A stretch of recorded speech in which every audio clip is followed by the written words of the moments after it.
इससे कोई फर्क नहीं पड़ता वेदी पर कौन खड़ा है। फर्क इस बात से पड़ता है किसके नाम में खड़ा है।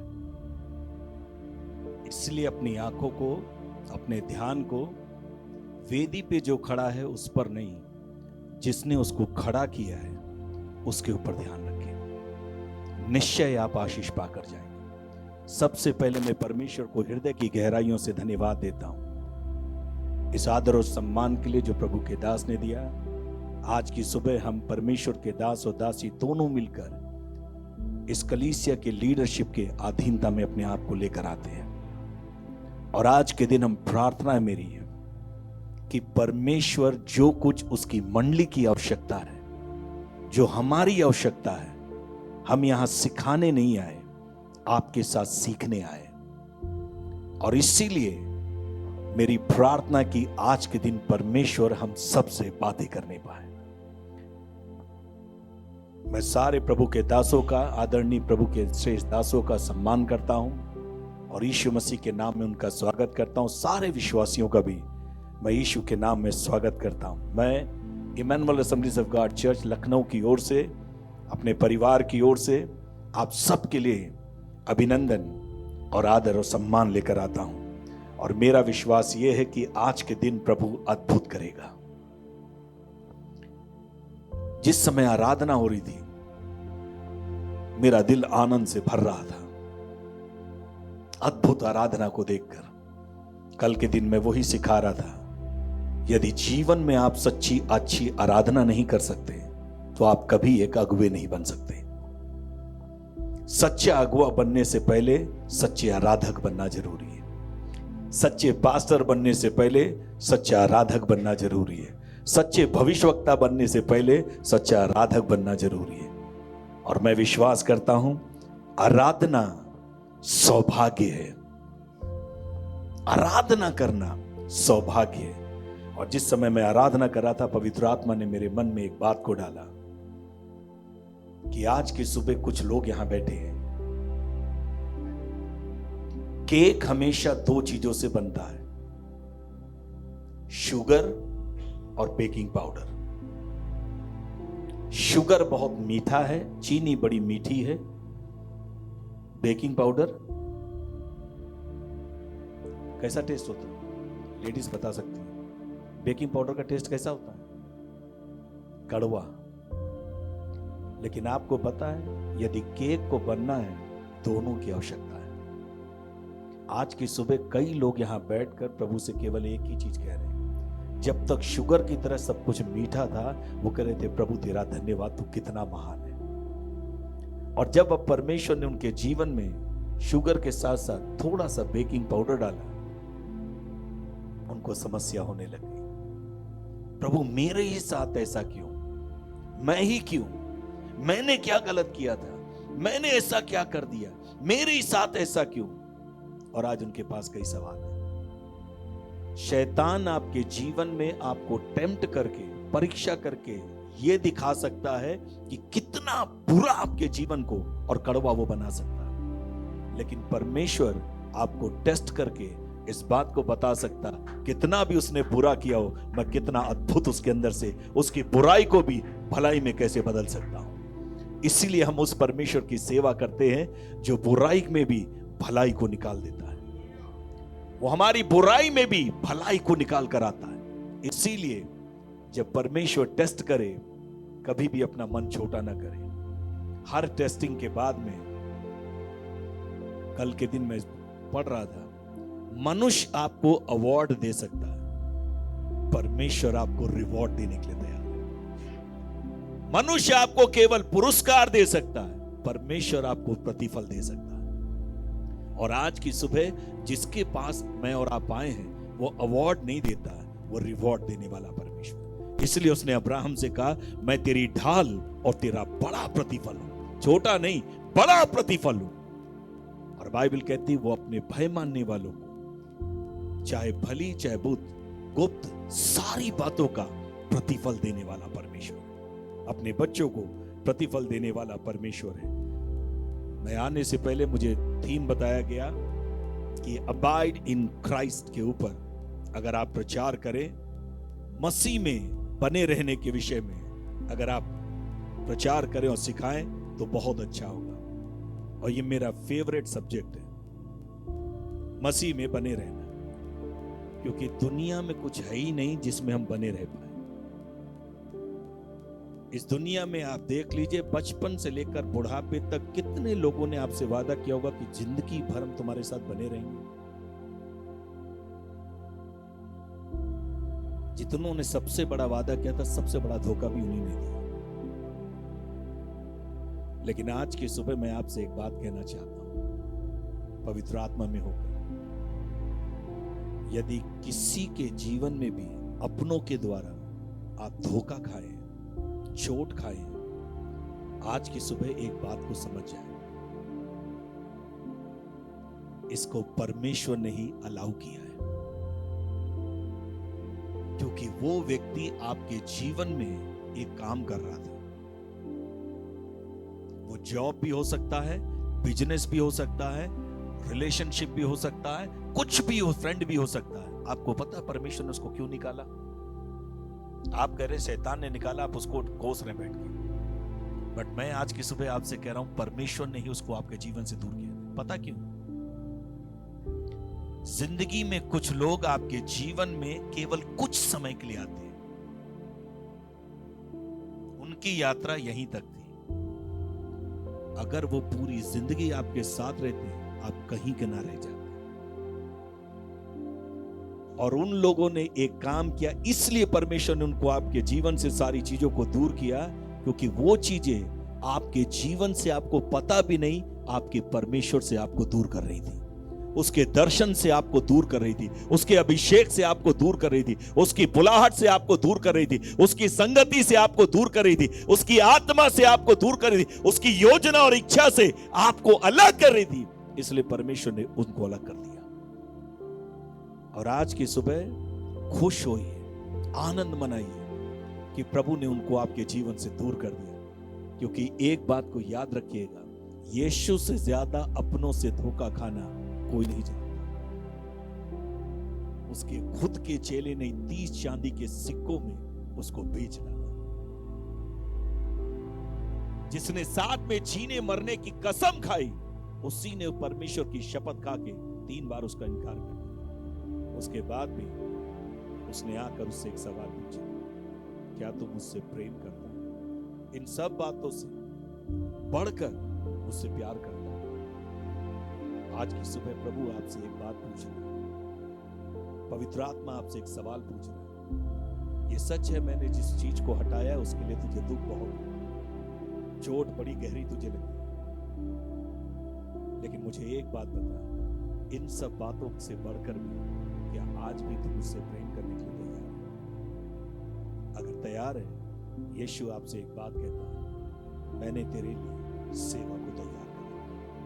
जहां तू टूटे हुओं को, चोट खाए हुओं को, हर बिखरे हुए लोगों को तेरी महिमा, अपनी महिमा के लिए तेरे जीवन को मैं बनाऊंगा और उसको उपयोग करूंगा, ताकि लोगों के जीवन में तू आशीषों को लेकर आने पाए। इसलिए परमेश्वर आज की सुबह मैं आपको आज की सुबह एक बात कहना चाहता हूं, ये परमेश्वर आपको बनाने के लिए आया।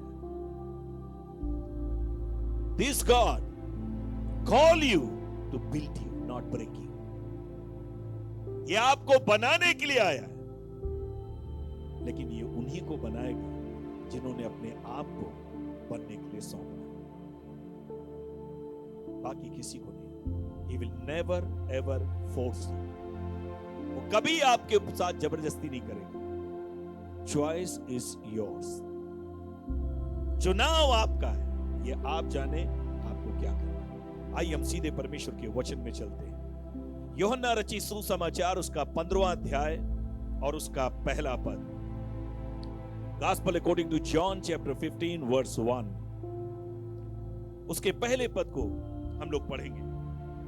और यहां पे इस तरीके से लिखा हुआ है, पहले और दूसरे पद में, सच्ची दाखलता मैं हूं, मेरा पिता किसान है। दूसरे वर्ष में लिखा है, जो डाली मुझ में है और नहीं फलती उसे वह काट डालता है, और जो फलती है उसे छांटता है ताकि और अधिक फले। क्या करे? और अधिक फले। आज की सुबह मैं आपके सामने एक विषय को रखना चाहता हूं, रूटेड इन द क्राइस्ट।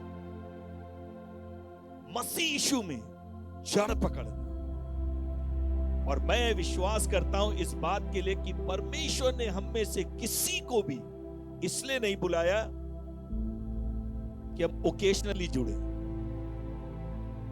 केवल कुछ समय में, खास समयों में, संकट के समय में, दुख के समय में, परेशानी के समय में केवल यीशु से जुड़े और बाद में हट जाए। प्रभु ने मुझको और आपको इसलिए बुलाया है जब तक मृत्यु हमें अलग ना करे और जब तक यीशु बातों पर आए ना, we have to remain in Christ. हम और आप अपने जीवन में उस दाखलता से जुड़े रहने पर। इससे पहले मैं आगे बढ़ूं, मैं आपको एक बात बताना चाहता हूं, इसका इंट्रोडक्शन देना चाहता हूं, परिचय देना चाहता हूं। क्यों यीशु ने कहा कि सच्ची दाखलता मैं हूं और मेरा पिता किसान है, और जो डाली मुझ में है और नहीं फलती वह उसे काट डालता है, और जो फलती है उसे वह छांटता है ताकि और अधिक फले। इसकी पृष्ठभूमि को अगर आपको समझना है तो सबसे पहले आपको एक बात को समझना पड़ेगा। ये जो यीशु ने कहा कि सच्ची दाखलता मैं हूं, ये यीशु ने जो अपने जीवन काल में 7 दावे किए उसमें से एक है, आई एम द ट्रू वाइन। मैं क्या हूं? सच्ची दाखलता हूं। इसको मुझको और आपको समझना है। और परमेश्वर ने इस पुस्तक को जो यूहन्ना लिख रहा है उसका उद्देश्य पता क्या है? यूहन्ना रचित सुसमाचार को लिखने के पीछे उसी का 20वां अध्याय अगर आप पढ़ेंगे तो वहां पर 31 पद में उसका वो लिखा हुआ है। 31 पद में, 20 का 31, देखिए वहां क्या लिखा हुआ है। यूहन्ना 20 अध्याय 31 पद, देखिए वहां क्या लिखा है। परंतु ये इसलिए लिखे गए हैं कि तुम विश्वास करो। क्या करो? क्या करो? कौन विश्वास करे? सब विश्वास करें। अच्छा, क्यों विश्वास करना है? क्या विश्वास क्या करना है? हम लोग, सब लोग कहते हैं विश्वासी, हम विश्वासी, विश्वासी। क्या विश्वासी? क्या विश्वास क्या है आपका? यीशु ही परमेश्वर का पुत्र मसीह है। कोई आपसे पूछे आप क्या विश्वास करते हैं, तो आपको बताना है यीशु मसीह ही परमेश्वर का पुत्र है। और विश्वास करके उसका प्रतिफल क्या है? उसके नाम से ही जीवन पाओ। यह उसका उद्देश्य है इस पुस्तक को लिखने के पीछे, कि हर एक व्यक्ति इसलिए यह विश्वास करे कि यीशु मसीह ही परमेश्वर का पुत्र और मसीह है, और विश्वास करके उसके नाम से जीवन पाए। आज की सुबह प्रभु ने आपको जीवन पाने के लिए बुलाया। इस संसार में जहां आप जाइए, धोखा आपके लिए तैयार है, फरेब तैयार है, चोटें तैयार हैं आपके लिए, है ना, विश्वासघाती तैयार हैं, दुष्ट लोग तैयार हैं, युक्तियां उसके तैयार हैं, शैतान के फंदे आपके लिए तैयार है, मृत्यु आपके लिए तैयार है। परमेश्वर का धन्यवाद हो, यीशु ने आपको इसलिए बुलाया कि आप जीवन पाएं, और वो भी एक ऐसा जीवन जो बहुतायत का जीवन, इस पृथ्वी के ऊपर बहुतायत का जीवन, और मरने के बाद अनंत जीवन। यीशु ऐसा जीवन आपको देने के लिए इस संसार में आया। इस अध्याय में ये उस समय की घटना है। यीशु ने, पता है ये बात किस समय करी? जब उपरौली कोठरी में अपने शिष्यों के साथ में उसने उस प्रीति भोज को, उस जो है प्रभु भोज को वहां पर किया, और वहां से उतरकर वो किद्रोन नाम नाले के पास से होकर उस यरूशलेम की ओर जब जा रहा है, उस समय उस किद्रोन नाले के आस और पास में चारों ओर दाखलताएं थी, और उसमें डालियों में पूरे पूरे अंगूर के गुच्छे थे। और उसी को देखकर यीशु ने उनसे कहा, सच्ची दाखलता मैं हूं। I am the true vine and you are my branches. मैं मैं सच्ची दाखलता हूं और तुम डालियां हो। अगर आप बाइबल के पढ़ने वाले हैं, आपको एक बात अच्छे से समझ जाना चाहिए। पुराने नियम में इस्राएल को दाखलता कहा गया। इस्राएली लोग परमेश्वर की पहली दाखलता थे। परमेश्वर ने उनको दाखलता बनाया था कि तुमको मैं दाखलता बना रहा हूं, ताकि दुनिया में जहां पर भी रहो तुम दाखलता बनके उस अंगूर के गुच्छों को, जो है मिठास को, पूरी दुनिया में फैला देना। परमेश्वर के उस स्वभाव को, परमेश्वर के उस चरित्र को, परमेश्वर के गुणों को, परमेश्वर की समानता को तुम पूरी दुनिया में फैला देना। आपको पता है परमेश्वर ने मुझको और आपको मनुष्य क्यों बनाया? किस लिए बनाया ना? मुझे और आपको मनुष्य क्यों बनाया उसने? पेड़ पौधा क्यों नहीं बनाया? तारागण क्यों नहीं बनाया? जानवर क्यों नहीं बनाया? नदी पहाड़ क्यों नहीं बनाया ना?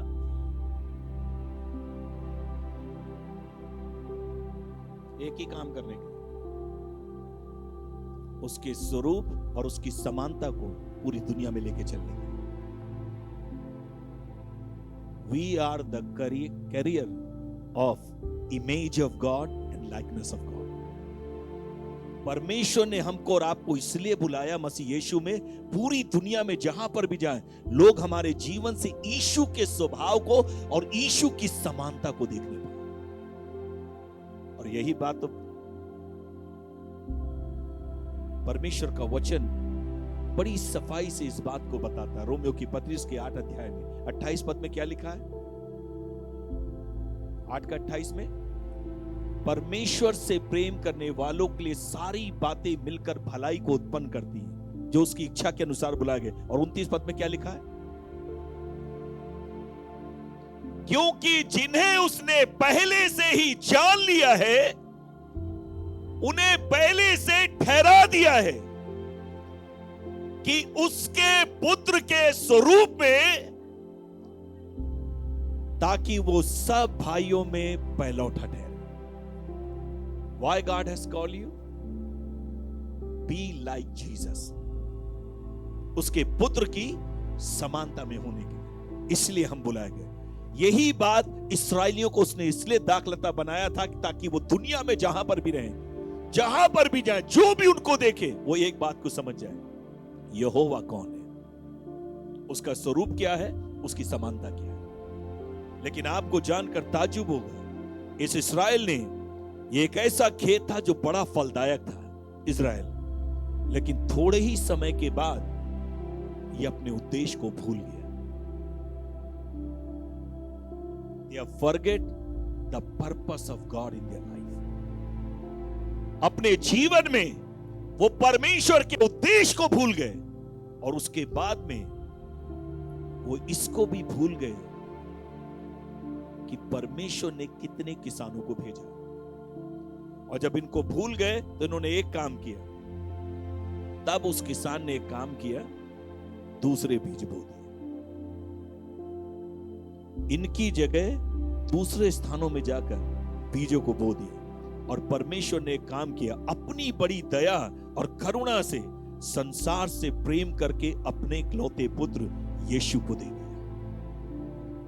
और जब इस यीशु को दिया और उसने एक बात को कहा, तुम दाखलता तो थे, लेकिन तुम अपने उद्देश्य को भूल गए, इसलिए अब मैं एक काम कर रहा हूं, मैं अपने पुत्र को भेजूंगा। और जब वो पुत्र आया, उसने अब एक बात कहा, उनसे कहा गया तुम दाखलता हो, लेकिन यहां पर आकर अपने पुत्र के लिए उसने कहा, सच्ची दाखलता मैं हूं। I am the true wine. सच्ची दाखलता मैं हूं और मेरा पिता किसान है। जीवन में एक बात को याद रखिएगा, इसका अर्थ यह है, मुझको और आपको फलदायक होने के लिए बुलाया गया। परमेश्वर के दो ही उद्देश्य हैं, एक फल लाना और एक फलों को बनाकर रखना।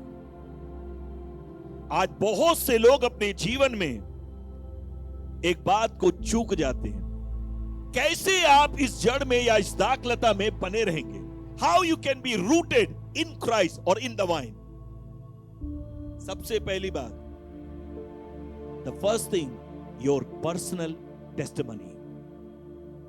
आपके जीवन की व्यक्तिगत गवाही क्या है? परमेश्वर के साथ में व्यक्तिगत रिश्ता क्या है, ये बहुत इंपॉर्टेंट है। यदि आपको इस जड़ से जुड़े रहना, इस दाखलता से जुड़े रहना, आपको अपने जीवन में एक बात को समझना होगा, वो ये है कि आप कितनी गहराई के साथ इस जड़ से जुड़े हुए। और जब आप इस अध्याय को पढ़ेंगे 1 से लेके 8 पद में 6 बार लिखा हुआ है remain in me, remain in me, remain in my word, remain in my love. 6 बार लिखा है बने रहो, बने रहो, बने रहो, बने रहो। हम लोग बनियों के लिए कहते हैं बने रहो, चाहे खून पी के बनो, लेकिन बने रहो, है ना। लेकिन यहां यीशु क्या कह रहा है, मुझ में बने रहो। किसमें बने रहो, मुझ में बने रहो, मेरे वचन में बने रहो, मेरे प्रेम में बने रहो, मेरे आनंद में बने रहो। और 6 बार यीशु ने बार बार कहा रिमेन इन मी। याद रखिएगा, परमेश्वर ने 1 दिन के लिए, 1 साल के लिए, 1 महीने के लिए नहीं, जीवन के अंतिम सांस तक मुझको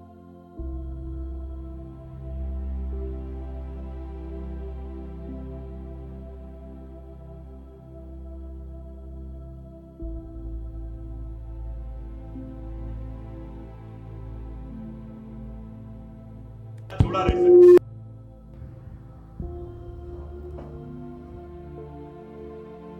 किस तरीके से एक व्यक्ति अपने जीवन में इस परमेश्वर के साथ या इस दाखलता से जुड़ा रह सकता है, यह जानना बहुत जरूरी है। आइए हम परमेश्वर के वचन से इसको समझेंगे, कैसे जो है इसमें बने रहना है। सबसे पहला कारण बने रहने का, नया जन्म पाए जाने के द्वारा। आपको पता है मसीह में कौन लोग बने रहेंगे? जीवन में एक बात याद रखिएगा, पुराना जीवन रख के यीशु में बने नहीं रहेंगे। मेरा एक सवाल है, क्या मतलब है नए जन्म का? जब आप कहते हैं नया जन्म, इसका क्या मतलब है? आज एक और बड़ी समस्या है, पता है आजकल कलीसियाओं में प्रचार बदल गया। सब आकर क्या कहते हैं, आप यीशु पर विश्वास करिए, आपके पाप क्षमा होंगे, है ना। सारे प्रचार यही है, ऑल्टर कॉल सब यही है, आप यीशु पर विश्वास करिए। और इसीलिए तुरंत लोग विश्वास कर लेते और आ जाते, लेकिन जीवन उनका कभी भी नया नहीं होता, और नहीं तो वो इंस्टॉलमेंट में बदलते रहते हैं, है ना। अच्छा, मेरा एक सवाल है, बच्चा एक बार में जन्म लेता है या इंस्टॉलमेंट में, कि आधा अभी, आधा अगले महीने, फिर आधा उसके अगले महीने है? तो यीशु मसीह नया जन्म कैसे देता है? ना इंस्टॉलमेंट। भैया अभी थोड़ा छोड़ा है, थोड़ा समाज समझ रहे हैं ना, हमारे परिवार में अभी भी लोग, भैया हमारे समाज में भैया थोड़ा बहुत तो सगड़ा मनाना ही पड़ेगा ना, क्योंकि मेरे यहाँ भी 50% सिंधी है ना। सब चीजों में हम निकल आते, सगड़ा आज तक उस रगड़े में हम आज भी फंसे हुए। ये सगड़ा ने बड़े रगड़े फंसा रखे, है ना, चाह कर भी हम निकल नहीं पा रहे। आज भी जाके क्या करें, ऊपर कुछ रखे। मेरा सवाल है, खाना रख के आते, उनको सोना पसंद था, वो क्यों नहीं रखते? उनकी जो प्रॉपर्टी थी, जिसमें उनकी जान अटकी थी, जिसको आपने अपने नाम में लिख ली, उसको क्यों नहीं वापस करते? सबको पूरी सब्जी पसंद थी क्या?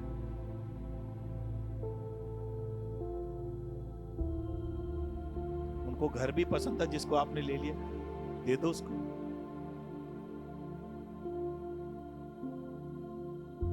और जीवन में एक बात को याद रखिएगा, नया जन्म अगर आप नहीं पाए, पहली बात, एक बात को समझ लीजिएगा, मत्ती रचित सुसमाचार उसके 4 अध्याय 19 पद में क्या लिखा? यीशु ने क्या प्रचार करना शुरू किया? आज हमारा देखिए प्रचार किया और यीशु का प्रचार किया। क्या प्रचार किया यीशु ने? हाँ, क्या उसने कहा? मन फिराओ, क्योंकि परमेश्वर का राज, हम कहते मन फिराओ ना फिराओ, बस विश्वास कर लो। मन फिराओ या ना फिराओ। आपको पता मन फिराने का मतलब क्या है? क्या मतलब है मन फिराने को? जब यीशु ने कहा मन फिराओ क्योंकि स्वर्ग का राज निकट आ गया, यह कहकर लिखा यीशु ने अपना प्रचार करना आरंभ किया। मन फिराओ का मतलब मालूम क्या? यीशु ने यह नहीं कहा अपने पाप से एक बार सॉरी बोलो और रोज फिर वही काम करो। जब हम लोगों से कहते विश्वास करो तो वो आ जाते, गलती हो गई कोई नहीं, आप सॉरी बोलते। मेरा सवाल है, जिंदगी भर हम सॉरी बोलते रहे, वही करते रहे, सॉरी बोलते, तो बदला क्या फिर?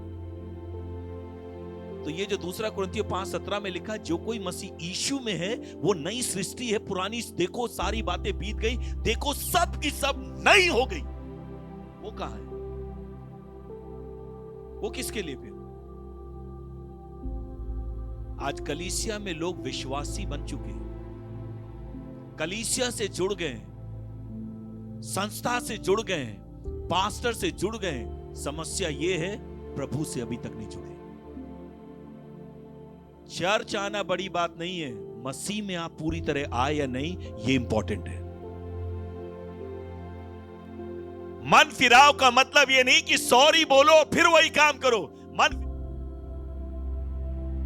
तरफ जा रहा हूं, अगर यीशु ने कहा मन फिराओ तो मुझे ऐसे घूम जाना, आज से मैं यीशु की तरह चलने लगूंगा, दोबारा वहां जाऊंगा ही नहीं, दोबारा उसके बारे में सोचूंगा ही नहीं, दोबारा उनसे कोई नाता ही नहीं रखूंगा, क्योंकि मेरा उनसे अब कोई लेना देना नहीं। पहले मैं अंधकार में था, अब मैं ज्योति में हूं। पहले मैं शरीर में था, अब मैं आत्मा में हूं। पहले मैं संसार के पीछे, अब मैं यीशु और उसके राज्य के पीछे हूं। कंप्लीट सरेंडर चाहिए, और ये डिसीजन से होता है, निर्णय लेने से होता है। मैं खुद कैथलिक परिवार में पैदा हुआ, 24 साल तक मुझे पता ही नहीं बाइबल के अंदर 2 पुराना नियम और नया नियम है। केवल ये पता था बस एक चीज, 25 दिसंबर को पैदा होता, गुड फ्राइडे के दिन मर जाता, ईस्टर में फिर जिंदा होता, और पाम संडे में जाके चर्च में, कैथलिक चर्च में जाके थोड़ा सा जो है बस एक काम करो, खजूर की डालियां हिलाओ, कह दो बस ठीक, होसन्ना जो प्रभु के नाम से आता है। वो चर्च में आ गया लेकिन जीवन में हमारे नहीं आया। मुझे खुद एक हिंदू परिवार के व्यक्ति ने आकर, जवान ने आकर मुझे यीशु के बारे में बताया, क्रिश्चियन होने के बाद। और 24 जुलाई 1988 को रात में 1:30 बजे शराब के नशे में मैंने यीशु को जीवन दिया। और जिस समय जीवन दिया, कोई नशा ऐसा नहीं जो मेरे जीवन में नहीं था, कोई बुरे काम ऐसे नहीं थे जो नहीं थे, कोई पाप ऐसा नहीं जिसको मैंने किया ना। चौराहे के ऊपर अपने माता पिता को पीटने वाला, जीवन में सबसे गंदा जीवन जीने वाला व्यक्ति। लेकिन मैं आपको एक बात बता रहा हूं, और इसी सच्चाई को जानने के लिए अपने जीवन में लखनऊ से पैदल वैष्णो देवी गया, क्योंकि मैं बचपन से एक बात कहता था, मैं किसी ईश्वर को नहीं मानूंगा, चाहे वो किसी भी धर्म का क्यों ना हो, ईसाई धर्म का हो, हिंदू, मुस्लिम, सिख, ईसाई, बौद्ध, जैन, किसी का हो, मैं मानूंगा ही नहीं। मैं केवल उस परमेश्वर को मानूंगा जो मेरे जीवन को बदल के दिखाए। और मैं आपको बताऊं, कोई नहीं बदल पाया। आखिरी में जिस यीशु को छोड़कर गया था, कमजोर समझकर, बेकार समझ के और फालतू समझ के, उसी ने मेरे जीवन को बदल दिया।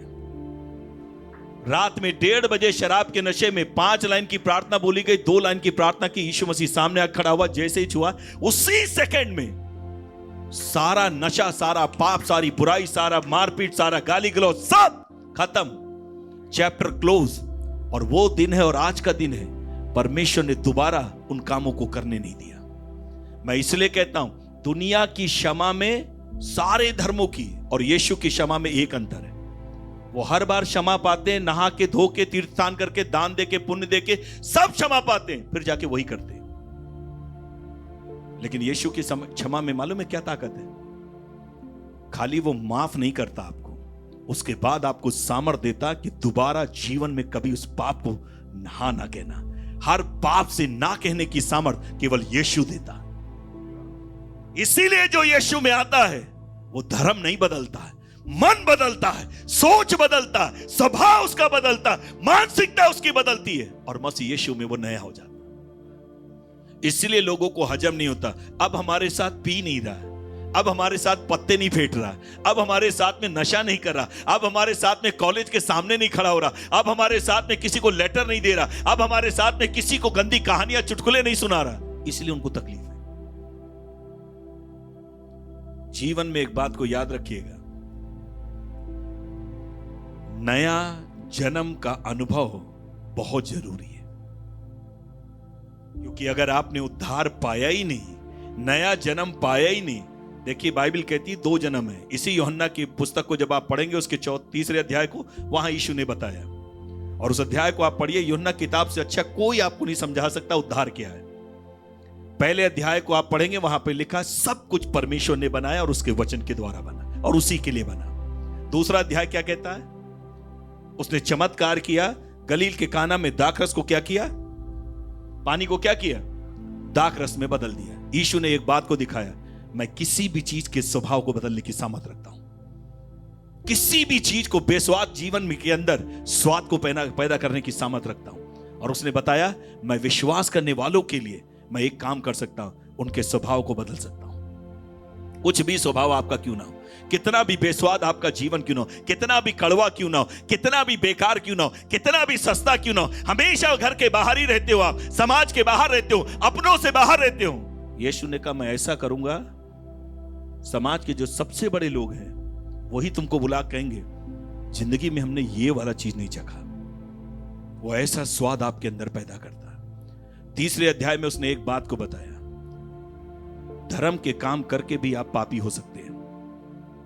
निकोदेमुस के बारे में लिखा, वो खुद अगुआ था आराधनालय का, लेकिन उसे नया जन्म नहीं मिला था। आधी रात में यीशु के पास आया और यीशु से कहने लगा, मुझे मालूम है तू जो कुछ कहता वो परमेश्वर की ओर से कहता, जो कुछ तू करता यदि परमेश्वर ना कोई नहीं कर। यीशु ने कहा, बहुत अच्छी तारीफ करी, बहुत बढ़िया बात, लेकिन याद रखना, यदि तू नए सिरे से जन्म ना ले तो परमेश्वर के राज में जाना तो दूर, देख भी नहीं सकता।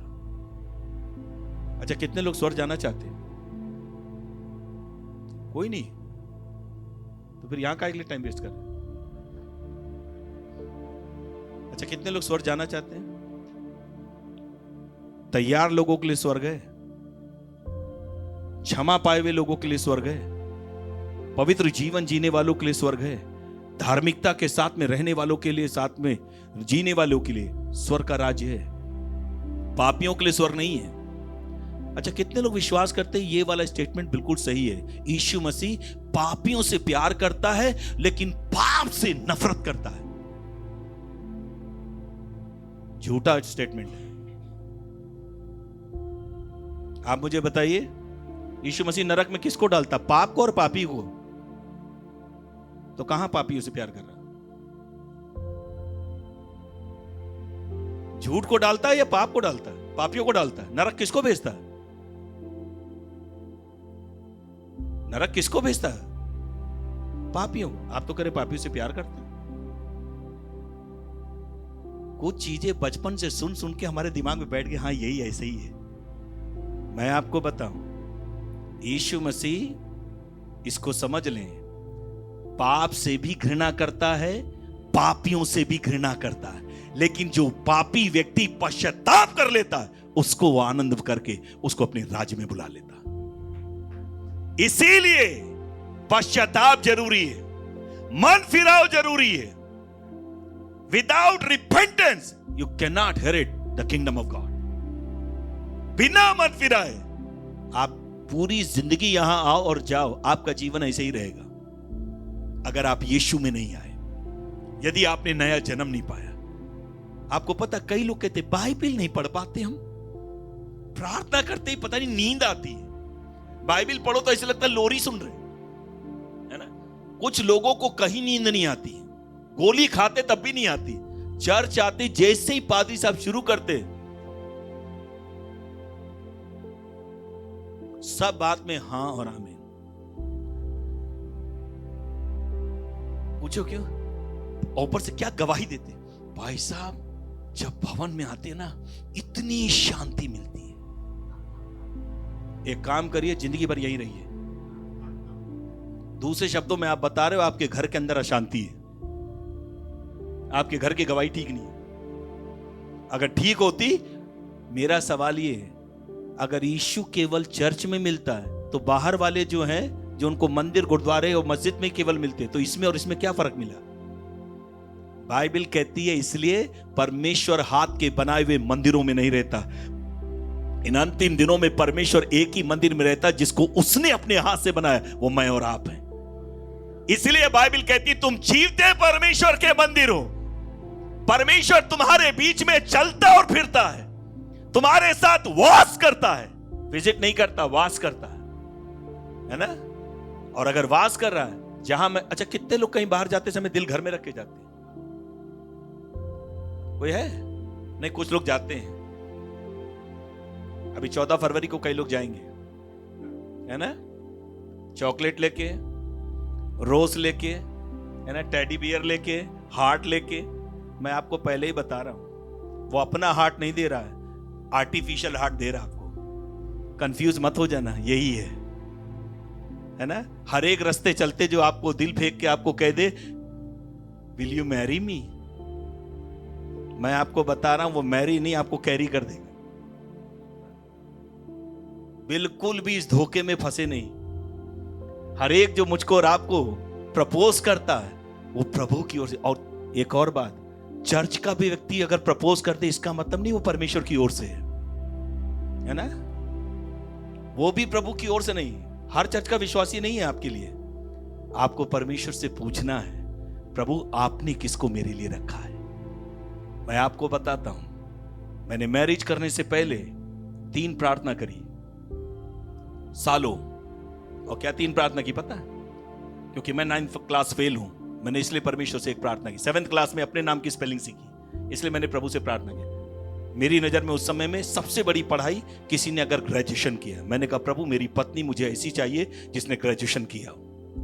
दूसरी बात, मैंने परमेश्वर से एक बात कहा, प्रभु वो पवित्र आत्मा से भरी हुई होनी चाहिए, और प्रभु सेवा के लिए चाहे गांव जाए, चाहे जो कीमत उसको चुकानी पड़े, प्रभु उसको वो चुकाने के लिए तैयार हो। मुझसे ज्यादा वो तुझसे प्यार करने वाली है। तीसरी एक और चीज मैंने मांगी, प्रभु मैं गाने में इतना सुरीला हूं कि कॉर्ड बजाने वाले भी ढूंढेंगे डिक्शनरी में कौन सा कॉर्ड बजाए इसके लिए। आज तक जो है एक ताली भी सुर से नहीं बजा पाया। मेरा बड़ा बेटा रैपर है, छोटा बेटा सिंगर है, बीट बॉक्सर, सबको पता है, खाली मेरी बीट ऑफ है, मेरा ही रिदम ऑफ है। और मैंने परमेश्वर से एक बात कहा, प्रभु गाना मेरे बस की बात नहीं, पसंद बहुत है लेकिन गा नहीं सकता प्रभु। एक बात और आज मैं आपको बता रहा, देखो जो काम के लिए नहीं बुलाया गया, फालतू में टाइम बर्बाद करके जो सही गा रहा उसको खराब मत करो, है ना। आजकल एक और वो चला हुआ है ना, हर आदमी है ना एक रील बना के डाल दे रहा है। अभी मैं गाना सुन रहा था, इतना बढ़िया वो, कल आप वो गाना गा रहे थे ना, युगों से युगों तक वाला, सामर्थ में तू महान, एक पंजाबी टोन का मैंने गाना, युगों से युगों तक नारा नारा नैना नारा नारा नारा। मैंने कहा काहे गा रहा भैया, जान क्यों ले रहा है? यीशु भी डर जाएगा, बस कर।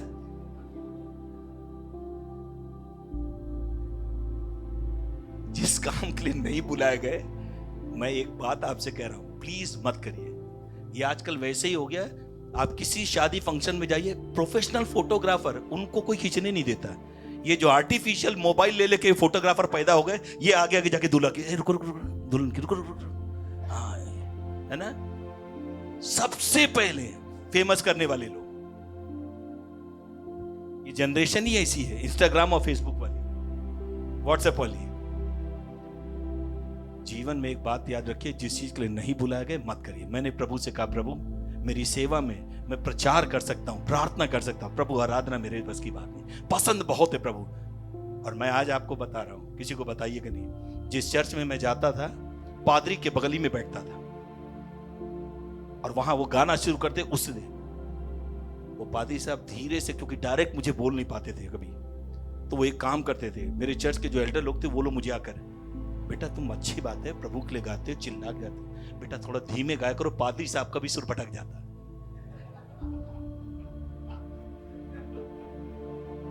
ठीक है बेटा, परमेश्वर मन को देखता है बेटा, लेकिन आवाज भी देखता है बेटा, दूसरे नहीं समझ पा रहे हैं। तो मैंने परमेश्वर से एक बात कहा, प्रभु मुझे आपको पता है मुझे दिल से आराधना करना पसंद है, लेकिन मैं गा नहीं सकता। तो मैं फटे बांस में गाऊं, चाहे ए माइनर में गाऊं, चाहे जेड माइनर में गाऊं, आप समझ रहे हो, है ना। ये सही बात है, प्रभु चर्च डिस्टर्ब होता है। प्रभु आप मुझे एक ऐसी पत्नी देना जो अभिषिक्त हो और जो तेरी आराधना करना जानती हो। मैं आपको बता रहा हूं, परमेश्वर ने तीनों काम करके दिखाए, तीनों के तीनों काम करके दिखाए। और आज इस बात का गवाह ये है, मैंने इसलिए कहा, जब आप परमेश्वर के समय का इंतजार करते हो, परमेश्वर के चुनाव का इंतजार करते हो, 31 साल में आज तक एक बार झगड़ा नहीं हुआ। मेरी पत्नी पीछे खड़ी है और प्रभु की उपस्थिति में वेदी पर खड़ा हूं मैं। आज तक हाथ नहीं उठाया, आज तक गाली नहीं बकी, आज तक उस पर हाथ नहीं उठाया, आज तक उसके माता पिता को कुछ नहीं कहा, कुछ नहीं। मैं इसलिए एक बात कहता हूं, आपके लिए भी एक पसली तैयार की गई है। देखो, अगर आपकी पसली लगेगी आप में, तब तो सही से रहोगे। दूसरे की पसली अगर फिट की, जिंदगी भर चुभेगी, घाव बना देगी, लंग्स लीवर दोनों उड़ा देगी। मत कहना फिर ये क्या हुआ, जिस दिन से शादी की, भाई साहब क्या बता, इतना चुभाती, ऐसा बोलती, क्योंकि तुमने चुना ही ऐसा।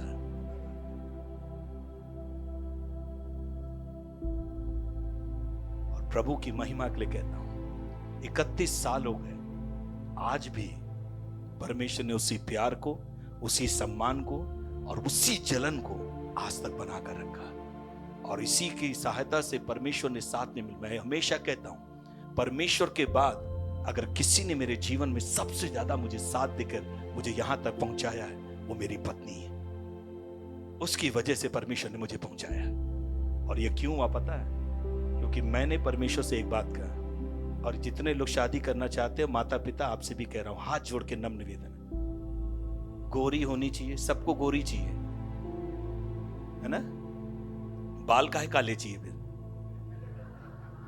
सफेद बाल ले लो, है? वो क्यों नहीं करते हैं? शक्ल क्यों खाली गोरी चाहिए? काला से काला लड़का, पत्नी गोरी चाहिए, लड़की भयानक काली, लेकिन फिर भी नहीं, हम गोरे से ही करेंगे। तो काले कहां जाएंगे? और आपको पता है, दुनिया में ज्यादातर जनसंख्या पूरे विश्व में, आपको पता किसकी है? काले लोगों की। हमको छोड़ के कहीं जा नहीं पाओगे।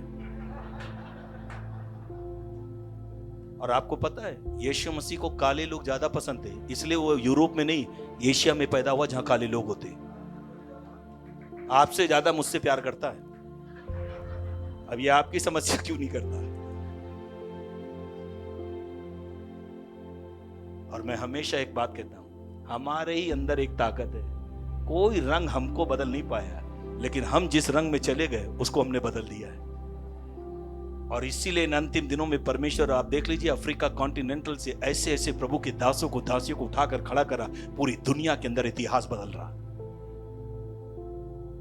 मैं ये नहीं कह रहा हूं परमेश्वर गोरे लोगों से प्यार नहीं करता, लेकिन मैं एक बात आपसे कह रहा हूं, मसीह यीशु में आने के बाद काला, गोरा, मोटा, पतला, लंबा, नाटा, है, government job, private job, business, अपना घर, प्राइवेट का घर, ये सब देखना बंद कर दें।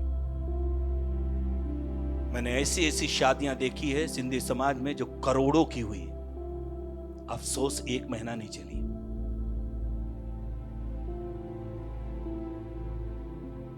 और मैंने ऐसी भी शादियां देखी हैं 50,000 में पूरी शादी निपटा दी गई, आज भी एक साथ प्यार से रहकर परिवार के साथ मिलकर परमेश्वर की सेवा और आराधना कर रहे हैं।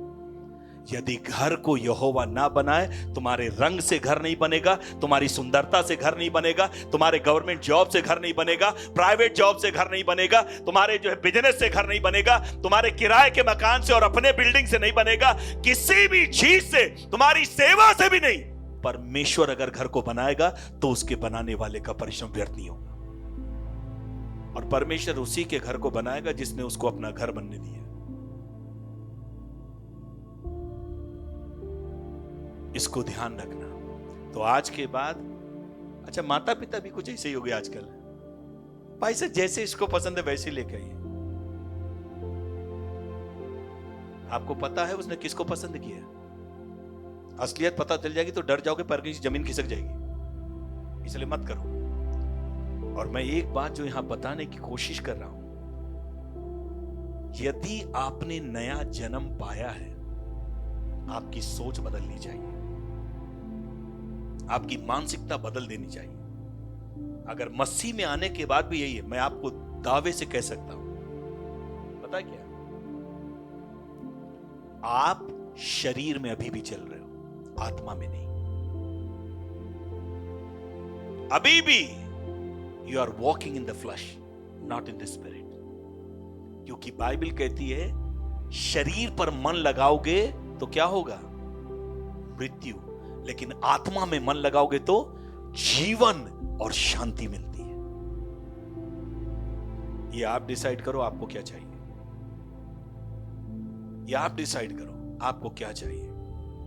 और जीवन में एक बात को याद रखो, पुराने नियम में परमेश्वर ने क्या कहा, पहली आज्ञा क्या है, मुझे छोड़, है ना। माता पिता यदि बच्चों की शादी कर दे, उसके बाद एक पद को याद रखिएगा, वे दोनों अपने माता पिता को छोड़कर एक तन रहेंगे। जिसे परमेश्वर ने नर और नारी करके जोड़ा, उसे कोई मनुष्य, जिस तरह मुझे छोड़ किसी दूसरे को ईश्वर करके नहीं मानना, वैसे ही आपको एक बात समझनी है, अपनी पत्नी को छोड़कर किसी और को उसके बीच में उस रिश्ते में आने नहीं देना है। माता पिता भी नहीं, पादरी भी नहीं, कोई नहीं, परमेश्वर के बाद प्रभु ने आपको वो रिश्ता दिया है, उसके साथ आपको ना। इसलिए मैं कहता हूं, माता पिता जो है आपको जन्म दे सकते हैं, जीवन परमेश्वर देता है। इसलिए आपके और मेरे जीवन पे पहला हक परमेश्वर का है, दूसरा हक माता पिता का है। और माता, बाइबल में क्या लिखा है, हे बालको प्रभु में अपने माता पिता की आज्ञाकारी। पिछले दिन एक पिता ने ही अपनी बेटी का घर तोड़ दिया।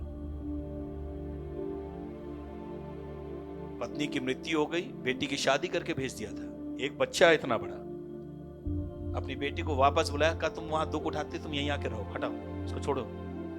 मैं आपको बता रहा हूं, 5 साल के बच्चे को छोड़कर वो आई और आकर पुराने जीवन का उसका कोई बॉयफ्रेंड था, उससे शादी करके बगल में आके अपने पिता के घर में रहे। दोनों भाई बहन एक साथ बैठकर शराब पी रहे हैं। वो बच्चा, 5 साल का बच्चा, कई दिनों तक सदमे में रहा कि मां घर तक आई, मुझसे मिलने क्यों नहीं आई। वो पति आज तक सदमे में है, ये हुआ क्या इसको। इसलिए मैं एक बात कह रहा हूं, नया जन्म पाना जरूरी है। और जब आप नया जन्म पाते हैं, तभी परमेश्वर आपके जीवन में उन बातों को करने पाएगा। क्योंकि आपको और मुझको एक बात को समझना जरूरी है, नया जन्म पाए जाने के द्वारा ये मसीह में जुड़े रह पाए। क्योंकि आम के पेड़ और सेब के पेड़ में फर्क है। आम के पेड़ से कभी सेब नहीं हो सकता, सेब के पेड़ से कभी आम नहीं हो सकता। इसको आपको मुझको समझना। और एक और बात को समझना, क्योंकि हर एक फल अपने पेड़ के चरित्र और स्वभाव को दिखाता है। हर एक फल वो उस पेड़ को और उसके स्वभाव और चरित्र को दिखाता। इसलिए यीशु ने क्या कहा, तुम उनके फलों से पहचान लोगे, है ना। फलों से उनके पहचान लोगे ये किसके हैं। और इसीलिए एक बात को आपको मुझको समझना है, आज आपके फलों को देखकर लोग क्या पहचान रहे हैं। अभी भी सिंधी है, अभी भी गुजराती है, अभी भी बंगाली है, अभी भी मसीह है, अभी भी ठाकुर है, अभी भी ब्राह्मण है। मसीह यीशु में आके ये सब किनारे रखिए, हम सब एक हैं। हम क्या हैं? हम सब एक हैं। अरे जब परमेश्वर ने उसको अपना लिया, मैं और आप कौन होते उसको कहने वाले, ये छोटा और ये बड़ा है। आपके लिए क्या यीशु ने 2 बार जान दी और उसके लिए 1 बार दी क्या? आपको कोई अलग से पवित्र आत्मा दिया है या उनको कोई अलग से दिया है? यही बात पतरस ने जाकर जब सारे अपने अगुवों को जाकर बताई कैसे परमेश्वर ने अन्य जातियों के ऊपर अपना आत्मा उंडेला। उसने कहा, मैं कौन हूं जो परमेश्वर के को रोक सकता हूं? जिस रीति से उसने हमारे ऊपर आत्मा उंडेला, वैसे ही उसने अन्य जातियों पर भी उंडेल दिया। मैं क्या करूं? मेरी एक ही प्रार्थना है, परमेश्वर आपको इस नए जन्म का फल को ले गया। और एक और बात को ध्यान रखिएगा, फल कोई भी गुप्त में नहीं है। हर पेड़ का फल प्रकट होता है। आपके और मेरे जीवन से भी अगर हम दाखलता से जुड़े हैं और नहीं जुड़े, उसके भी फल प्रकट है, छिपा हुआ कुछ नहीं, वो अपने आप प्रकट हो जाएंगे। और फल का एक स्वभाव है, फल कभी खुद नहीं खाता अपने आप को, ना वो पेड़ खाता है, हमेशा दूसरे उसको तोड़ते हैं और खाते हैं और बताते हैं ये फल। आज आपके फल को देखकर लोग क्या बता रहे हैं? फीका। अरे बाप रे बाप, कितना कड़वा है बाबा, गला हुआ सड़ा हुआ, पैकिंग इतनी अच्छी थी, निकाला बिलबिला है बिल्कुल। हम में से कईयों का जीवन भी ऐसे ही है। समस्या क्या है पता है? आपने एक चीज तो नोट किया होगा, एक फल जो पेड़ में पकता है और एक जिसको पकाया जाता है, दोनों के टेस्ट में फर्क आता है ना? अच्छा, कितने लोगों ने पपीता खाया है? पेड़ का तोड़ा हुआ और वो जो बाजार से लेके आते, देखने बिल्कुल पीला वैसे ही है। जीवन में एक बात को याद रखिएगा, पेड़ सब एक ही जैसे हैं, फल भी एक ही जैसे हैं, लेकिन सवाल ये, यीशु अंजीर के वृक्ष के पास आया, उसे भी अंजीर का पेड़ अंजीर ही दिखा और वो इसी उम्मीद से आया कि इसमें कुछ मिलेगा। हरा भरा सब था, फल एक नहीं थे। आज भी कई लोग यही हैं। मैं इसको ऐसे कहता हूं, मसीह यीशु में आकर आज दुनियावी सारी आशीषें आपके पास में, मसीह की एक भी आशीष आपके अंदर नहीं, तो आप भी उसी अंजीर वृक्ष के समान हैं। क्योंकि यदि मेरे और आपके जीवन से मसीह का स्वभाव नहीं प्रकट हो रहा, तो कोई फायदा नहीं है इस चीज का। और आज सबसे बड़ी समस्या यह है, प्रभु ने केवल मुझको और आपको उस दाखलता से जुड़कर फल लाने के लिए खाली नहीं कहा, उस फल को बनाए रखने के लिए कहा। Let your fruit will be remain in me. और आपको पता है आज कलीसिया की जो सबसे बड़ी समस्या वो ये, कई लोग अपने जीवन में फल लाते, कलीसिया में होंठों का फल, हाथों के कार्यों का फल, बाहर जाके आत्माओं को लाने का फल। लेकिन एक चीज आप देखेंगे, ये सारी चीज होते हुए भी वे आत्मिक फल एवं नए जन्म के से वर्षों तक चर्च में जुड़े रहने के बाद भी वो खाली रिलीजियस हो पाते, या नॉट स्पिरिचुअल। कलीसिया आना जाना, बाइबल पढ़ना, प्रार्थना करना, दसवां देना सब कर रहे हैं, वो उनके लिए केवल रिलीजियस एक्टिविटी, जैसे पहले अपने उसमें कर रहे थे, अब इसमें भी आके ईमानदारी से कर रहे हैं। सुबह उठ के, दोपहर उठ के, रात उठ के, हर संडे में चर्च जाके सब वही काम कर रहे हैं, but they are still not spiritual. अभी भी आत्मिक नहीं हो पा रहे हैं, और अभी भी क्या है, वही शारीरिक है। चर्च में आए चर्च की तरह। और मैं तो हमेशा कहता हूं, किसी विश्वासी को आपको पहचानना 3 समय में पहचान सकते हैं। पता कब? 3 समय में। पहली बात, जब उसके यहां कोई नया बच्चा पैदा हो। दूसरी बात, जब वो खाना खाने बैठे। तीसरी बात, जब उसके घर में शादी हो या मृत्यु हो। वो कितना बड़ा विश्वासी है आपको पता चल जाएगा। और आपको पता है ना, परमेश्वर ने भी इस्राएलियों से कहा, मैं 3 चीजों के द्वारा ही तुम्हें परखूंगा। किसके? कौन से 3 चीजों के द्वारा? पहली बात कि तुम मेरा भय मानते हो या नहीं, या मुझसे प्रेम करते हो नहीं, 3 चीजों से मैं जांचूंगा। तुम्हारे भोजन से तुमको जांचूंगा, तुम्हें आशीष देकर जांचूंगा, और विवाह के द्वारा तुम्हें जांचूंगा। आज भी एक विश्वासी कितना प्रभु में वो जुड़ा हुआ है, कितना मजबूत है, वो इन्हीं 3 बातों से दिखता है। भाई साहब, आप तो जानते हैं,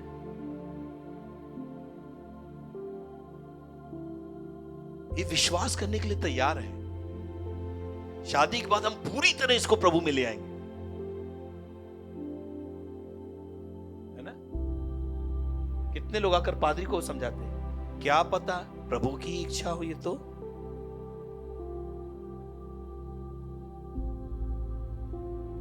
मेरा एक सवाल है, आप कुएं के ऊपर रस्सी लेकर नीचे डालिए, एक आदमी कुएं के अंदर है और आपको उसको बाहर निकालना अकेले ही, और वो नीचे है जो भारी है, आप उसको खींचेंगे, ज्यादा पॉसिबिलिटी किस चीज की है? वो ऊपर आए या आप भी उसके साथ? किसने आपको बता दिया कि वो प्रभु में आ जाएगा? कितने लोगों ने यही करके ट्राई लगाया, बाद में जो थे वो भी चले गए, उसी के उससे भी बदतर हो गए वो। आज कहीं के नहीं है, मसीह का नाम बदनाम किया, मसीह कलीसिया को बदनाम किया, मसीह सेवकाइयों को बदनाम किया, और आज वापस अंधकार का जीवन जी के रो रहे हैं। बाइबल कहती विश्वासी का विवाह विश्वासी से ही हो। जब परमेश्वर ने एक बात कह दिया विश्वासी का विवाह विश्वासी से, फिर उसके बाद किसने आपसे सजेशन मांगा? नहीं, ये बाद में कर लेगा, ये बपतिस्मा ले लेगा, बाद में ये कर लेगा, विश्वास कर लेगा, हम ले आएंगे, हम प्रेयर कर लेंगे। किसने आपको पूछा? परमेश्वर ने आपसे मांगा सजेशन? और मैं एक बात कह रहा हूं, प्रभु से ज्यादा बुद्धिमान मत बने, वरना उतने बड़े मूर्ख बन जाएंगे।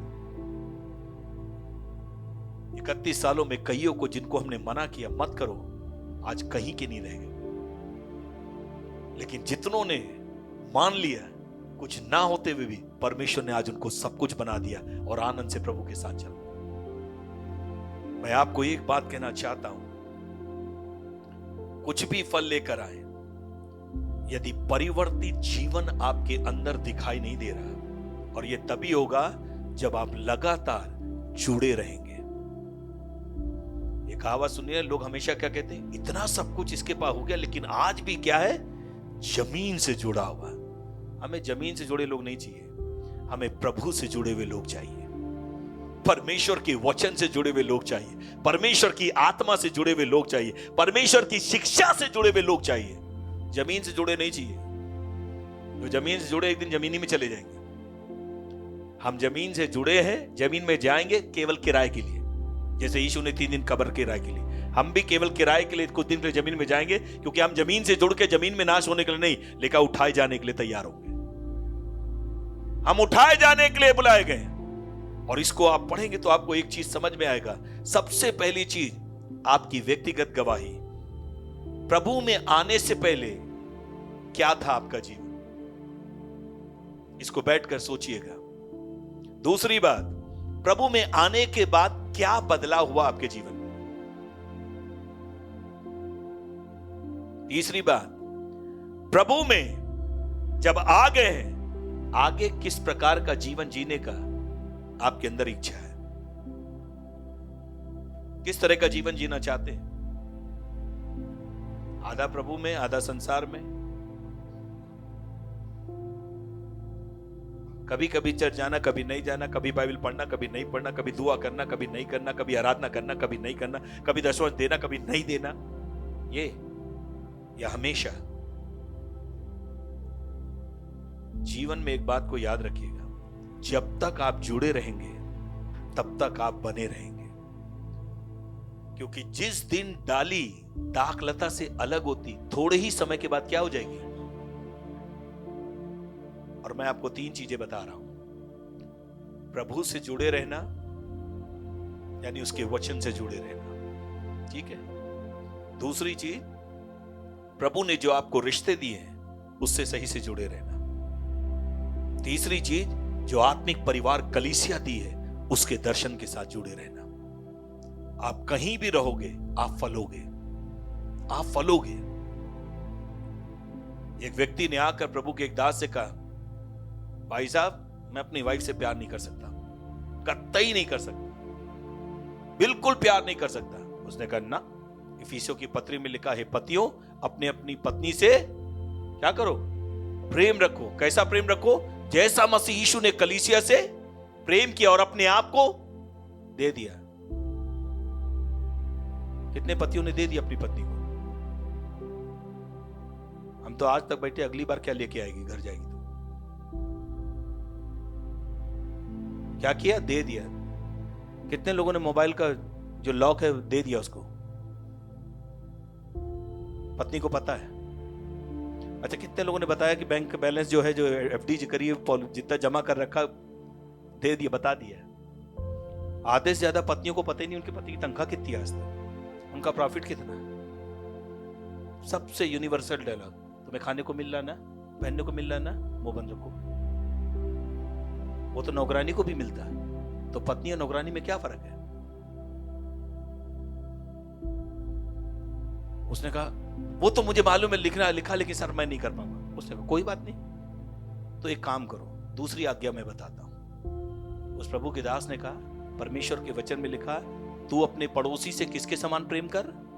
अपने समान। उसने कहा सबसे निकट में तेरा पड़ोसी तेरी पत्नी है, जा प्यार कर ले। करना भाई साहब, मैं करना तो चाहता हूं, लेकिन मैं फील नहीं होता मुझे अब प्यार करने के लिए, मन नहीं करता, पता नहीं क्यों, पता नहीं पुरानी बात मुझे याद आ जाती है जो इसने की थी, इसके परिवार वालों ने की थी, इसलिए मैं कर नहीं पा। कोई बात नहीं, एक काम करो, तुम्हें तुम्हारी पत्नी उसके घर वाले दुश्मन लग रहे हैं? कहा। तो उसने कहा एक काम करो, मत्ती रचित सुसमाचार 5वां अध्याय उसके 44 पद पढ़ लो, वहां लिखा अपने शत्रुओं से प्रेम करो। चलो अब जाके प्रेम कर लो। अब कौन सी आज्ञा बची? पत्नी से तो प्यार करना ही पड़ेगा। अब ये ना करने का कोई फायदा ही नहीं है। शादी से पहले 100 चॉइसें आपके पास थी किसको पत्नी बनाना, बन जाने के बाद एक भी चॉइस नहीं दी प्रभु ने उसको ना कहने की, और ना पत्नियों को एक चॉइस दी पति को ना कहने। काश इसकी जगह वो हो जाता जो पहले वाला था, है ना। कई पति, है ना, आज भी कई मसीही लोग भी आकर यही बताते, पति पत्नी को झगड़े क्या, पता नहीं कौन सी किस्मत फूटी थी, तुमसे कर ली। फूटे थे इसलिए तो मिली।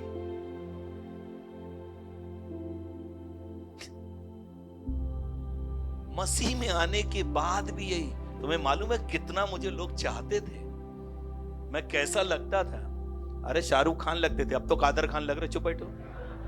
40 के बाद क्या बता रहे हो? अब क्या बता रहे हो? आपको भी पता नहीं, हमारे स्कूल टाइम कैटरीना लगते थे, वो तो ठीक, अब तो ललिता पवार लग रही है। अब क्या बता रही? जीवन में एक बात को याद रखिएगा, यदि यीशु से जुड़े रहेंगे तो उसके प्रेम से आप जुड़े रहेंगे। यीशु के प्रेम में होकर आप सबसे प्यार कर पाए, दुश्मन से भी, पड़ोसी से भी, किसी से भी, पत्नी से भी, पति के से भी, ससुर से भी, सास से भी, सबसे, चाहे उसने कुछ भी किया हो तब भी आप प्यार कर लेंगे। क्यों? क्योंकि आप जुड़े हुए हैं। आज इसी बात की जरूरत है कि हमें जुड़ने की जरूरत है, और अगर आप नहीं जुड़ोगे आप प्यार नहीं कर पाओगे। और इसलिए मैं एक बात आपसे कहना चाहता हूं, तीसरी और सबसे खास बात, लगातार उसमें बने रहने के लिए आपको अपने जीवन में 2 काम करने पड़ेंगे। पहला, संपूर्ण समर्पण, कंप्लीट सरेंडर। कोई इफ नहीं, कोई बट नहीं, कोई लेकिन, किंतु, परंतु कुछ नहीं। जिस दिन आपने यह निर्णय ले लिया, प्रभु अब से मैं तेरा हूं,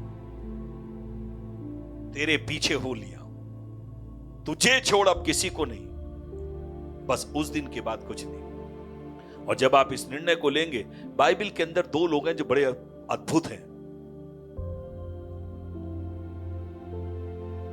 हनोक के बारे में लिखा, 65 साल तक वो अपने हिसाब से, अपने परिवार के हिसाब से, सबके हिसाब से चला। उसको एक बात समझ में आ गई, ना मैं बचूंगा, ना मेरा परिवार बचेगा, और जहां मुझे पहुंचना, ना मैं खुद पहुंचूंगा, ना मैं परिवार को। उस दिन उसने एक निर्णय ले लिया, परमेश्वर आज के बाद मैं तेरे संग चलूंगा। और बाइबल कहती 300 साल तक हनोक परमेश्वर के संग संग चला। वो उसका निर्णय था, 300 साल तक वो उसके संग चला। और एक दिन परमेश्वर ने कहा, बहुत चलते चलते तुम इतने करीब आ गए, तुम्हारा घर दूर हो गया, मेरा घर पास हो गया, यहीं आ जाओ, साथ में रहो। दूसरे शब्दों मालूम परमेश्वर ने उससे क्या कहा? अब मेरी आदत पड़ गई है, मैं तेरे बगैर नहीं रह सकता, तेरी आदत पड़ गई, तू मेरे बगैर नहीं रह सकता। एक काम कर, साथ ही में रहते। आपको इस परमेश्वर की आदत पड़ जाए, है ना। वो अलग बात है, गाने में, शायरी में आज कहते तू मेरी आदत है, उसको आदत ना बनाए, ने बर्बाद कर देगी। प्रभु को अपनी आदत बना ले, उसके वचन को पढ़ना अपनी आदत बना ले, प्रार्थना करना आदत बना ले, संगति करना आदत बना ले, प्रभु के सामने रोटी तोड़ने को उसको जो है उसको आदत बना ले, आज्ञाकारिता को आदत बना ले, भरोसे रखने को आदत बना ले, विश्वास करने को जो है आदत बना ले, परमेश्वर से बड़े कामों की उम्मीद करने को आदत बना ले। फिर देखिए मसीह जीवन का आनंद। आपकी सोच और समझ से परे होकर परमेश्वर आपको काम करके दिखाएगा। दूसरी चीज, एक और व्यक्ति कालेब, जिसके बारे में क्या लिखा, कई बार पूरी रीति से अपने परमेश्वर यहोवा के पीछे पूरी रीति से वो हो लिया। 80 साल की उम्र में भी उसका बल नहीं घटा और उसने पहाड़ों पर जाकर उन सारे शत्रुओं के ऊपर कब्जा किया, उन पहाड़ियों के ऊपर जय पा ली, जिसको परमेश्वर ने वादा किया था 40 साल पहले। जीवन में एक बात याद रखना, अगर परमेश्वर के पीछे चल रहे हो, उम्र कोई माने नहीं रखती।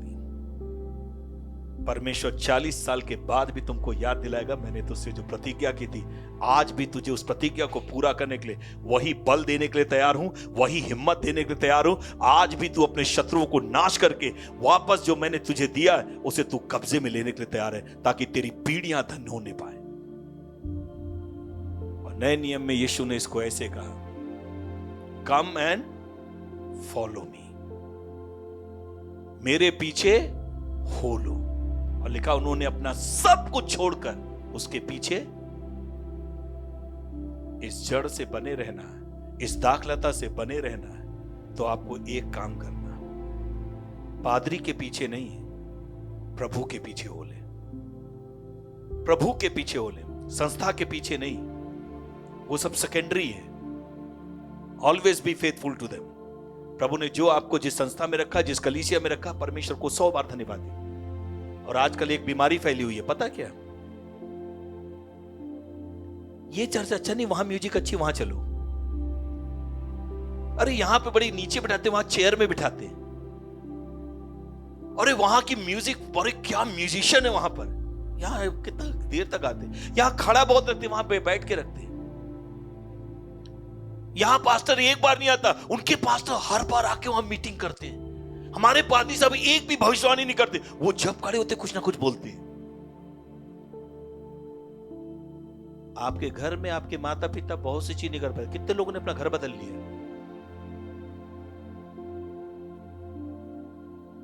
परमेश्वर को पता था किस घर में आपको पैदा होना है ना।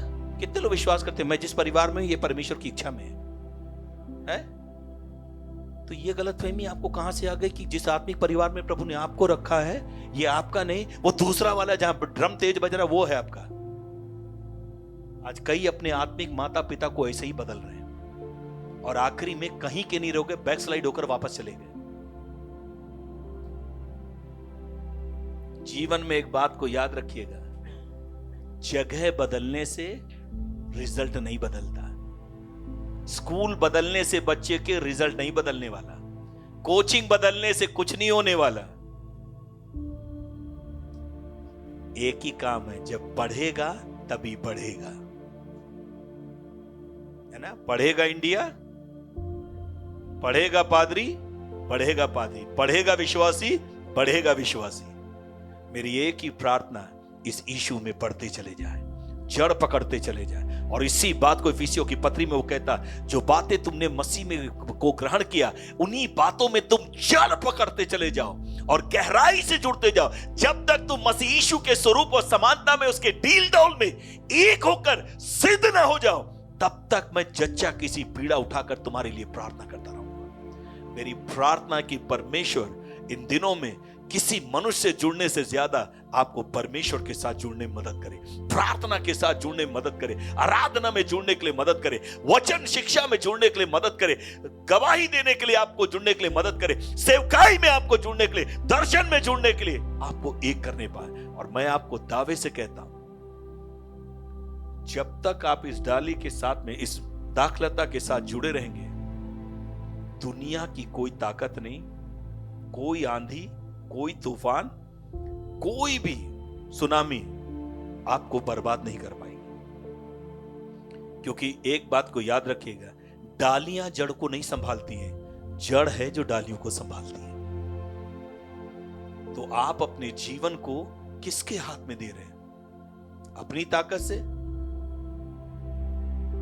नाश हो जाएंगे, सूख जाएंगे, फलवंत होने की जगह फल रहित हो जाएंगे।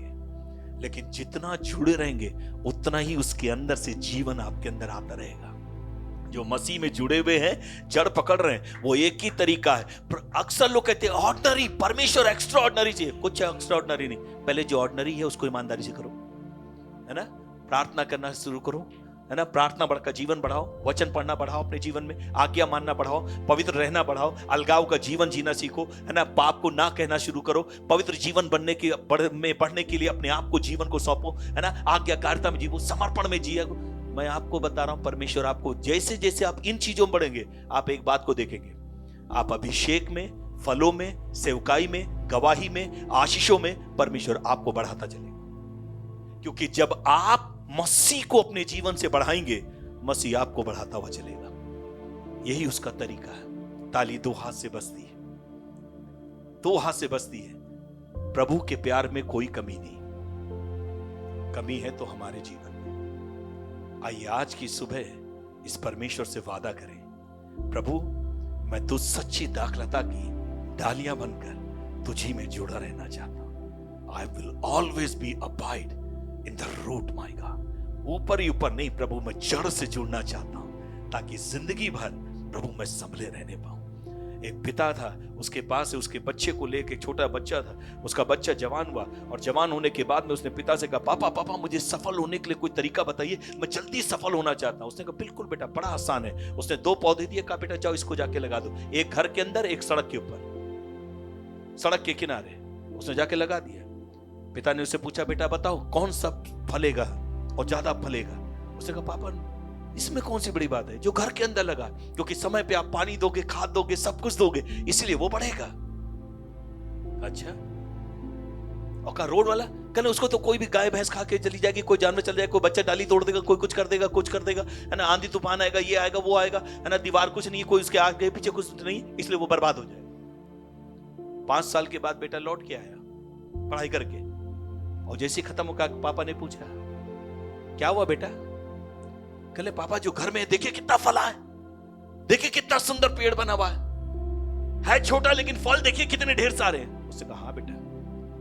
पिता ने पूछा बाहर वाले को देखा जो सड़क के किनारे लगाया था? अरे कह पापा वो होगा कहां, वो तो कब का नाम खत्म हो गया होगा। कहले चलो चल के देख लेते। 5 किलोमीटर दूरी पे सड़क के किनारे में जो लगाया गया था, देखा वो बड़ा वृक्ष बन गया। सैकड़ों लोग उस पेड़ के नीचे आकर छाया पा रहे, सब कुछ पा रहे। पिता ने पूछा बेटा कुछ समझ में आया? कहले पापा मैं समझा नहीं, ये कैसे बढ़ गया, इसका तो किसी ने ध्यान ही नहीं रखा।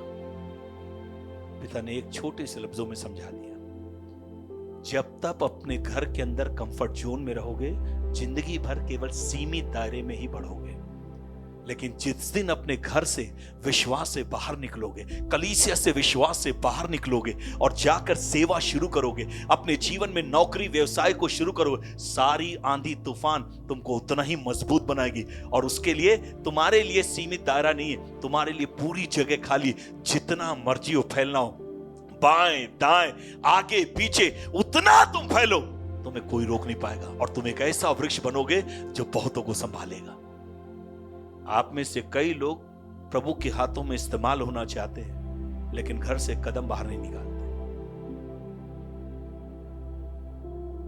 बहुत से लोग सामर्थ के काम देखना चाहते हैं, लेकिन प्रार्थना किसी के लिए नहीं करते। बहुत से लोग परमेश्वर के अभिषेक को देखना चाहते हैं, आत्मा को उतरते हुए, लेकिन आराधना नहीं करते।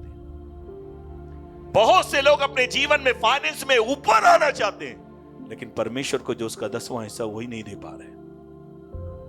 मेरी एक ही प्रार्थना है, आइए आरंभिक इब्रानियों की पत्री लिखने वाला कहता उसके 6 अध्याय में, बड़ी बड़ी बातें छोड़ो, आओ आरंभ की शिक्षा को, पहले से ही जिसकी तुम्हें शिक्षा दी गई, आओ उसी को थामे रहो और उसमें बने रहो, ताकि परमेश्वर तुम्हें बढ़ाता चला जाए। मेरी प्रार्थना कि प्रभु आपकी सहायता करे इस साल में, इस 2024 में। प्रभु से कहें प्रभु अपनी ताकत से जितना फलना था फल चुका, और जितना बर्बाद होना था हो चुका। प्रभु इस 2024 में मेरा एक ही निर्णय है, मैं आप दाखलता से जुड़ा रहना चाहता हूं, मैं आपके वचन से जुड़ा रहना चाहता हूं, मैं तेरी सेवा से जुड़ा रहना चाहता हूं, कलीसिया से जुड़ा रहना चाहता हूं, दर्शन से जुड़ा रहना चाहता हूं, अपने रिश्तों से जुड़ा रहना चाहता हूं। और परमेश्वर इस साल मैं खाली फल लाना नहीं चाहता प्रभु, मैं चाहता हूं मेरा फल भी बना रहे। परमेश्वर अगर मैं जब तक डाली में हूं, मेरा फल भी डाली के अनुसार जड़ में लगने के कारण वो बना रहेगा। मेरी प्रार्थना इस साल परमेश्वर न केवल आपको फलने की सामर्थ्य दे, लेकिन उस फल को भी बनाए रखने के लिए परमेश्वर अनुग्रह और अभिषेक दे। आइए हम प्रार्थना करें।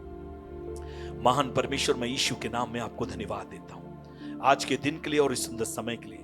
जो कुछ तूने अपने दास को दिया, तेरे दास ने सच्चाई से तेरे वचन को तेरे लोगों तक पहुंचा दिया। मेरी प्रार्थना पवित्र आत्मा, आज के दिन तू सच्ची दाखलता से जुड़ने के लिए मदद कर, क्योंकि आपने कहा जो डाली मुझ में है वो बहुत सा फल लाती है। प्रभु, आप में बने रहने के लिए प्रार्थना के द्वारा, वचन के द्वारा, आराधना के द्वारा, सेवा के द्वारा, प्रभु जी देने के द्वारा, हर तरीके से परमेश्वर आपसे जुड़े रहने के लिए इस मंडली की तू सहायता मदद कर, अपने दासों की सहायता मदद कर, ताकि प्रभु आज ये छोटा सा झुंड, तेरा वचन कहता मेरे पिता को यही भाया, ऐ छोटे झुंड मत डर, क्योंकि मेरे पिता को यही भाया कि सारी चीजें तेरे अधिकार में कर दे। पिता, यीशु के नाम में मेरी प्रार्थना है, इस छोटे झुंड को एक आंदोलन में तू बदल दे परमेश्वर। यीशु के नाम में परमेश्वर, इस छोटी सी शुरुआत को परमेश्वर, इस हम्बल बिगिनिंग को एक मूवमेंट के अंदर आप बदल दे परमेश्वर। और पूरे गुजरात और उसके आसपास में, पूरे देश के अंदर परमेश्वर उनकी शाखाएं फैलने पर, उस यूसुफ की प्रभु जी दाखलता के समान जो भीत को भी फेंकते हुए बाहर निकल गई और फैल गई परमेश्वर। मेरी प्रार्थना यीशु के नाम में प्रभु जी कई ब्रांचेस फैलने पाए पिता, यीशु के नाम में इस मिनिस्ट्री की कई एक ब्रांच फैलने पाए, कई एक सेवक फैलने पाए, कई एक विश्वासी फैलने पाए, कई एक कलीसियाएं फैलने पाए, और प्रभु आपका राज्य इस गुजरात के अंदर आने पाए, इस देश के अंदर आने पाए, और आपका नाम महिमा पाए। आदर और महिमा तुझे मिले, विनती को सुन यीशु के नाम में, आमीन। प्रभु आप सबको आशीष दे।